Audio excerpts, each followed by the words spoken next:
এর নাম আজ থেকে দেবব্রত, যা পুরো মহাভারতের ভবিষ্যৎ বদলে দেন। দেবব্রতকে যুবরাজ রূপে অভিষিক্ত করলেন রাজা শান্তনু। একদিন রাজা শান্তনু ঘুরতে ঘুরতে পৌঁছালেন যমুনা নদীর তীরে। যমুনা নদীতে খেয়া পারাপার করছিলেন দাস রাজকন্যা জেলের মেয়ে সত্যবতী।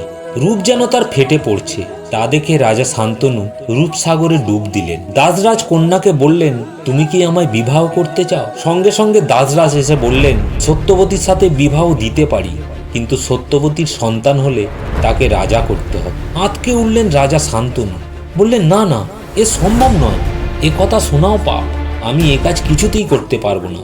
কিন্তু রূপ লাবণ্যে ভরা সত্যবতীকে ছেড়েই বা বাঁচব কি করে?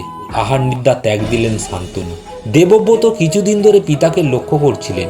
সব জানতে পেরে দেবব্রত ছুটলেন দাসরাজের কাছে, বললেন, দয়া করে আপনি আমার পিতাকে বাঁচান, আমি আপনাকে কথা দিচ্ছি, মা সত্যবতীর সন্তানই হবে হস্তিনাপুরের রাজা।